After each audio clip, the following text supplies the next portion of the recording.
sont à 71%. Donc, on fait chez ce patient. Donc, ça, c'est un nouveau-né. D'accord. Juste pour dire qu'un nouveau-né, je n'ai pas besoin d'explorer le cœur et l'appareil cardiovasculaire en totalité pour éliminer une urgence. Parce que mon enjeu, c'est quoi? C'est de ne pas passer à côté d'une urgence néonatale. C'est-à-dire, il a une CIA, ça ne va pas changer grand-chose. Il y a une CIV, d'ailleurs, les résistances vasculaires pulmonaires sont encore élevées. Donc, je ne peux pas évaluer sur le plan dynamique les chiens.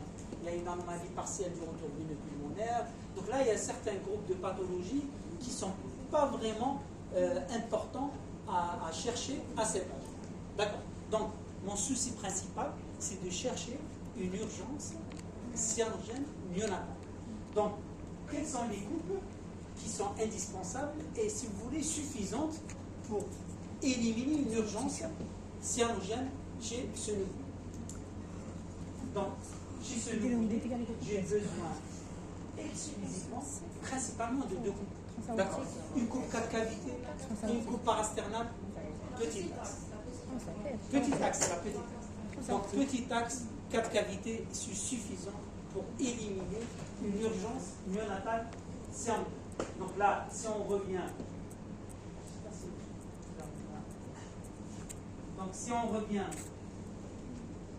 à la cyanose, donc je vais détailler tout ça demain, d'accord, mais quand même, pour ceux qui ne vont pas assister, pour la cyanose, il faut savoir déjà le mécanisme de la cyanose. Pourquoi le nouveau-né il a une cyanose? C'est la première chose que je dois comprendre pour chercher la cause de la cyanose.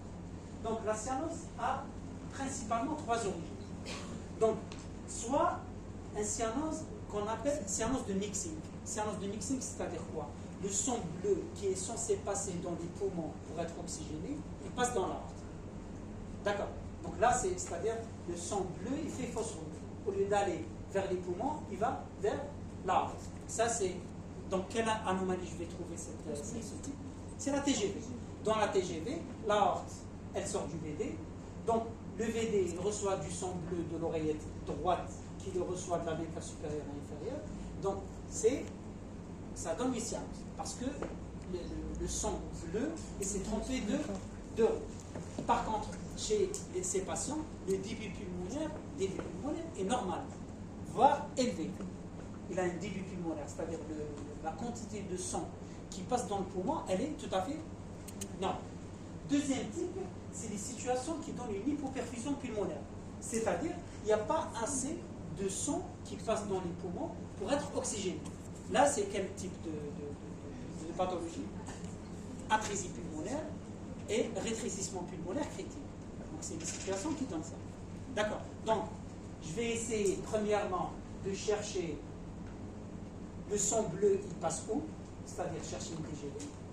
Deuxièmement, voir est-ce qu'il y a assez de sang qui est oxygéné, atrésie pulmonaire ou rétrécissement pulmonaire. Troisième type de cyanose, c'est ce qu'on appelle cyanose de blocage. D'accord. C'est quoi cyanose de blocage? J'ai assez de sang qui passe dans le poumon, mais le retour, il ne se fait pas normalement. Donc le retour veineux pulmonaire, ce sang rouge, lorsqu'il arrive dans les veines pulmonaires, il n'arrive pas à passer dans le cœur. D'accord. C'est chef de file, c'est quoi? C'est ce qu'on appelle le retour veineux pulmonaire anormal bloqué. D'accord. Le retour veineux pulmonaire anormal total bloqué. Donc là, vous voyez, la totalité du retour veineux pulmonaire, il passe dans cette cavité, mais cette cavité, elle n'est pas branchée sur le cœur. D'accord. Ça, c'est une anomalie totale bloquée. Deuxième situation, c'est l'atrésie mitrale. Dans l'atrésie mitrale, il n'y a pas de communication entre l'oreillette gauche et le ventricule gauche, parce qu'il y a une atrésie mitrale. Donc, s'il n'y a pas de CIA, qu'est-ce qu'on aura? Ce sang bleu, ce sang rouge, il ne passe pas dans le cœur. D'accord. Donc là, dans mon approche à explorer cette cyanose chez ce nouveau-né, je dois chercher ces trois causes. Une TGV, d'accord, atrésie ou sténose pulmonaire et un retour veineux pulmonaire anormal bloqué. Donc c'est pour ça que les coupes indispensables sont la petite axe transaortique et la 4 cavités. Donc là, il a une coupe 4 cavités qui est tout à fait normale. D'accord? Donc, j'ai éliminé une anomalie totale du retour veineux pulmonaire. Donc là, vous voyez, les veines pulmonaires ou le confluent, il est normalement branché dans l'oreillette gauche. Je vois que la valve mitrale, elle est perméable. Donc là, j'ai éliminé un blocage au retour veineux pulmonaire. Il reste la TGV et la pulmonaire. Donc là, sur cette coupe petite axe, je vois que les deux valves atrioventriculaires s'ouvrent normalement. D'accord? Les deux valves semi-lunaires, pulmonaires et aortiques s'ouvrent normalement. Donc, il n'y a pas d'atrésie pulmonaire, il n'y a pas d'atrésie. Par contre, les deux gros vaisseaux sont comment? Non, je sais pas. Les deux gros vaisseaux sont mal posés. Les deux gros vaisseaux sont mal posés. Ça, c'est une malposition. En général, l'aorte, elle est postérieure par rapport à l'artère pulmonaire. L'aorte. Ça, c'est l'aorte. Et ça, c'est l'artère pulmonaire. D'accord? Le vaisseau qui donne des pulmonaires, c'est l'aorte. L'autre, c'est l'artère pulmonaire. Donc, si j'ai des doutes, je béquille juste ma sonde, je vais voir que je béquille juste ma sonde et je vais voir que ce vaisseau, il se bifurque rapidement. D'accord? Donc là, c'est quoi? Ça, c'est quoi? Ça, c'est ce qu'on appelle une démalposition. C'est-à-dire l'aorte, elle est antérieure et antérieure? Droite. D'accord. Et pourquoi on a cet aspect? Parce que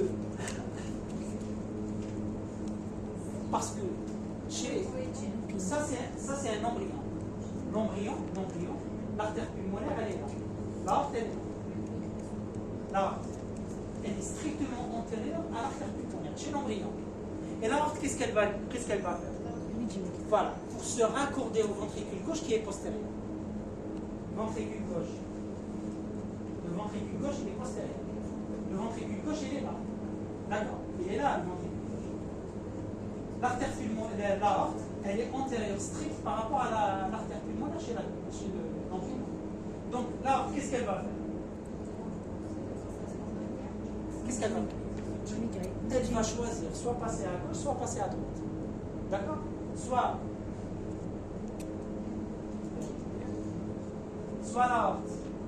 l'aorte, soit elle passe à droite, ça c'est normal, et elle revient progressivement pour se raccorder sur le VG. Et dans ce cas-là, j'aurai une aorte qui est postérieure par rapport à l'artère pulmonaire. Dans certains cas, elle fait une dévorotation. Elle fait une rotation dans l'autre sens. D'accord? Donc ce voyage, il peut... Voilà. Donc là, cette rotation de l'aorte, elle peut s'arrêter à n'importe quel moment du développement. C'est un embryon, il peut arrêter le développement de cette rotation. Donc l'aorte, à un certain moment, s'il y a un arrêt de rotation, elle va s'arrêter dans un endroit bien précis. Si elle s'arrête en antérieur, quel est le ventricule qui est antérieur? C'est le VT. Donc si l'aorte, elle s'arrête sa progression en antérieur, elle va rester sur le ventricule droit. Si elle continue son voyage vers le postérieur, elle va se raccorder au ventricule gauche. D'accord. Donc là, je vois que l'aorte, elle est antérieure par rapport à l'artère pulmonaire, donc elle sort du ventricule antérieur qui est le VT. D'accord? Donc ça c'est quoi? Vous êtes d'accord? Tout le monde est d'accord? Donc je vois que les deux gros vaisseaux sont parallèles, avec le vaisseau qui se bifurque sort du VB, du VG, et l'aorte, elle sort du VB. C'est bon?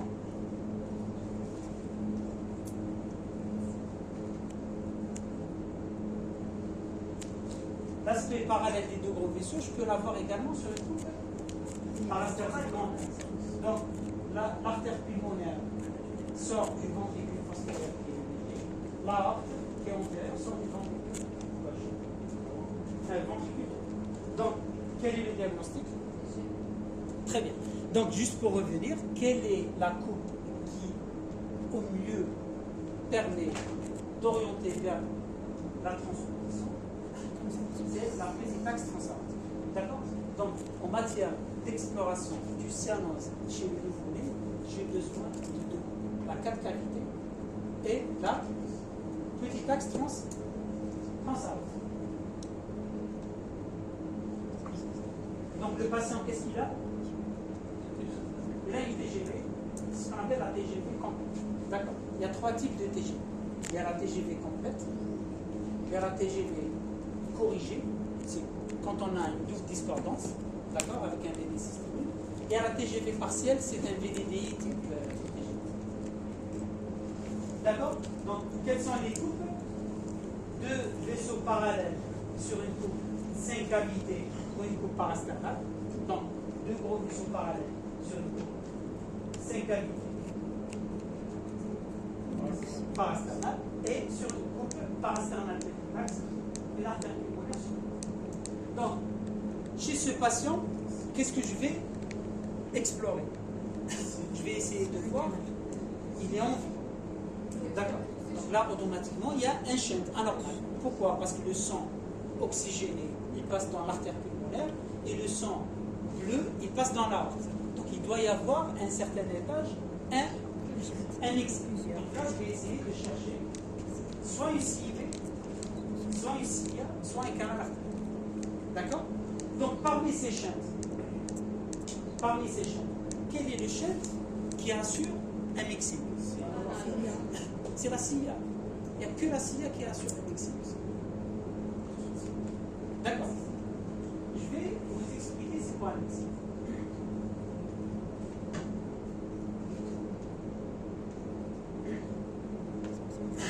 Donc sur cette coupe, le sang qui provient de la veine cave supérieure et inférieure passe dans, puis out. Le sang bleu, le sang rouge qui passe dans l'artère, dans l'oreillette gauche. Donc, pour assurer un mixing, je dois avoir le sang qui provient de veine pulmonaire qui passe dans l'oreillette gauche, passe dans l'oreillette droite, VD, puis aorte. C'est ça un mixing. Pourquoi? S'il y a une CIA, elle va chanter comment? Droite-gauche. Gauche-droite, pardon. Si j'ai une CIV par exemple, donc là j'ai une CIV par exemple, elle va chanter comment? Elle va chanter droite-gauche parce qu'elle va suivre les gradients de pression. Le VD, il est branché sur l'aorte. Le VD est branché sur l'aorte. Donc la pression dans le VD est supérieure à la pression dans le VG. Donc s'il y a une CIA, elle va chanter droite-gauche. Essayez d'imaginer, est-ce qu'un chante droite-gauche va améliorer la saturation? Le son rouge, il est dans le VD, il va passer dans l'artère pulmonaire. Donc là, ça ne va pas améliorer la saturation. Donc ce n'est pas un mixing.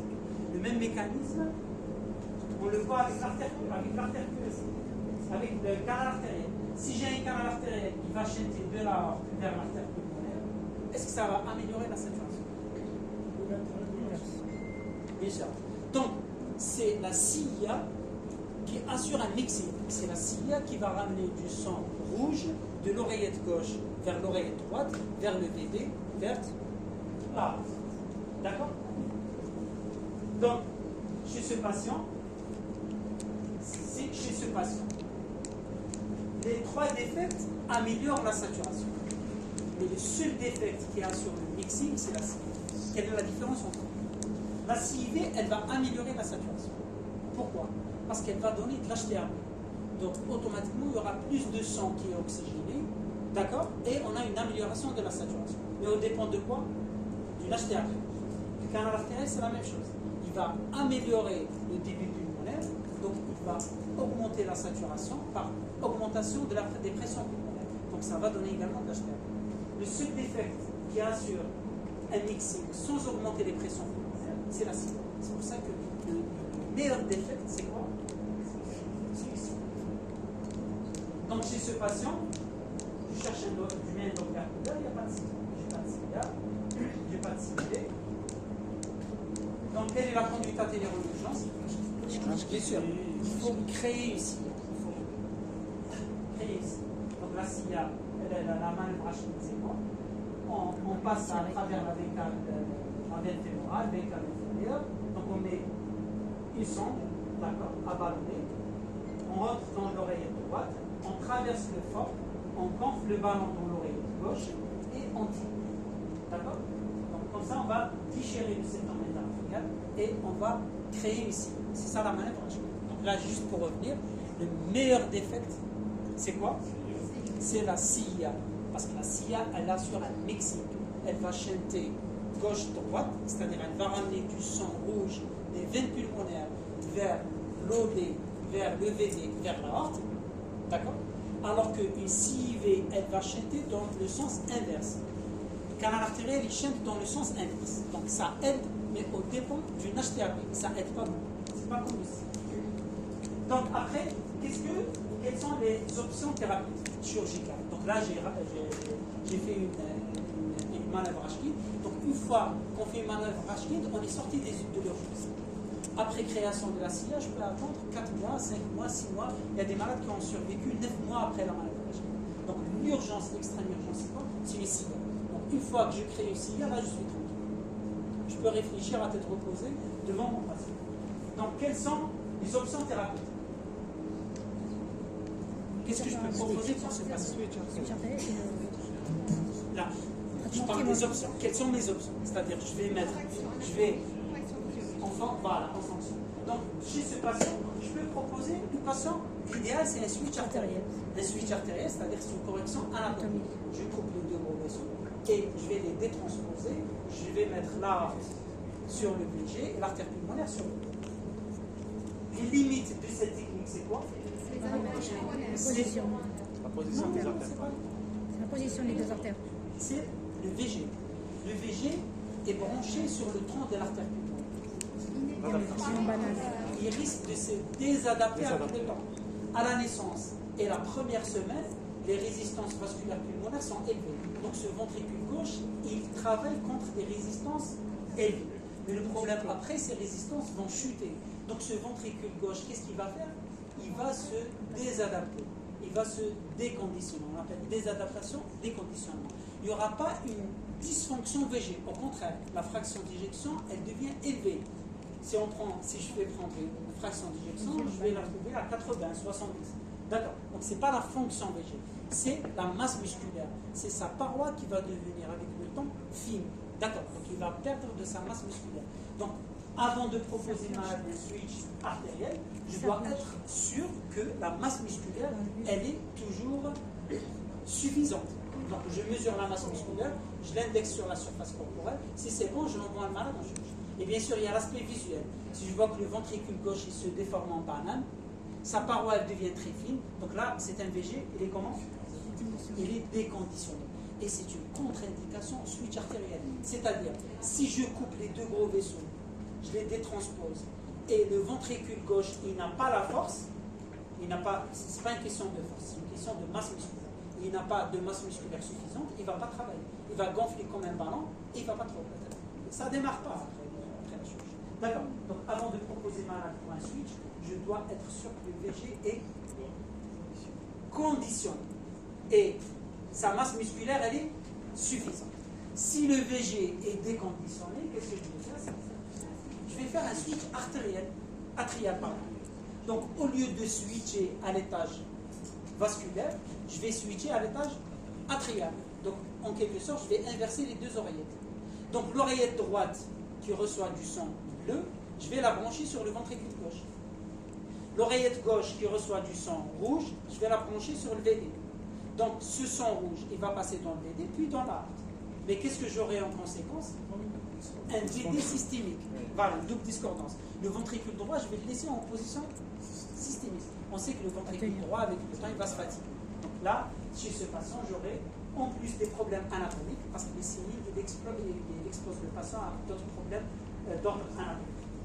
Donc là, ça va exposer le problème à des complications à long terme de dysfonction du VD systémique et également aux complications anatomiques du CI. D'accord? C'est bon? Donc là, on préfère de loin le switch artériel à chaque fois que c'est possible. Il y a une éventualité. Là, le bon problème, c'est quoi? C'est que le VG, il est désadapté. Pourquoi? Parce qu'il fait face à des résistances vasculaires qui sont basses. Qu'est-ce que je peux proposer? Je peux proposer un entraînement au ventricule gauche. Qu'est-ce que je fais? Je fais un cerclage entre l'artère pulmonaire chez les patients qui ont dépassé l'âge du switch. Donc je cercle de 30 l'AP et j'augmente la post-charge à ce ventricule gauche. Donc je vais l'entraîner. Ce ventricule gauche, il va travailler sur une résistance. Donc avec le temps, il va être... Mais le cerclage seul n'est pas suffisant. Pourquoi? Malade, il sature à 70. D'accord. Si je mets un cerclage, je vais diminuer le débit pulmonaire. Donc je vais aggraver la désaturation. Si je fais un cerclage, je dois mettre un chaîne systémico-pulmonaire associé.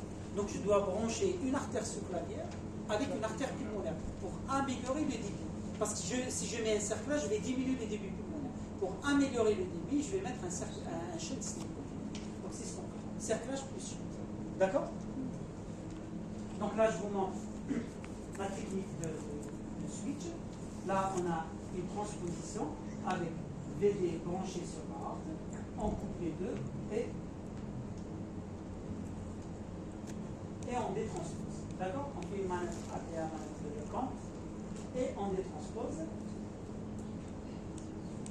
Par contre, si le patient dépasse l'âge de l'intervention, c'est-à-dire si j'ai un déconditionnement du ventricule gauche, qu'est-ce que je vais faire? Je vais tunneliser. Vous voyez les veines la veine cave supérieure et inférieure vont passer à travers ce qu'on appelle les chenal veineux pulmonaire. Et le retour veineux pulmonaire, il va prendre un chenal veineux pulmonaire et je vais raccorder les deux oreillettes sur les deux ventricules contre la tête. D'accord? Mais j'aurai quoi? Problème après ça.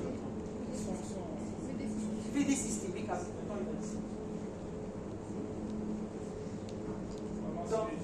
Donc, si je propose le malade pour un switch artériel, qu'est-ce que je vais faire? Je dois préciser la masse VG indexée sur la surface locale. Donc,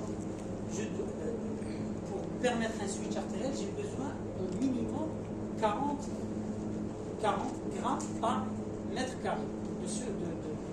40 grammes par mètre carré de masse VG indexée. Donc, je dois évaluer la compétence ventriculaire gauche et je dois évaluer l'anatomie du coronaire. Ça, c'est très important. Les coronaires, l'appréciation de l'anatomie du coronaire, c'est très important avant de faire un switch artériel. Pourquoi? Parce que le chirurgien, qu'est-ce qu'il va faire? Il va couper les deux gros vaisseaux et les transposer. Il va également couper les deux coronaires et les réimplanter sur la new heart. D'accord. Donc là, l'anatomie des coronaires, elle est très importante. Non, écho. Généralement, ce qu'on fait chez nous, on évalue les coronaires avant la manœuvre HQ. Si on voit que les coronaires sont normales, on ne fait rien. Et si on voit qu'il y a une anomalie des coronaires, on fait une angiographie. On fait un rashki en salle de caté, en même temps on injecte dans le corps. D'accord. Pas au scanner. Le scanner, on ne peut pas. C'est un patient qui est rapide, donc on ne peut pas synchroniser le signal. C'est bon? Est-ce qu'il y a des questions? Donc on a un petit coronaire. L'idéal, c'est avant 10 jours.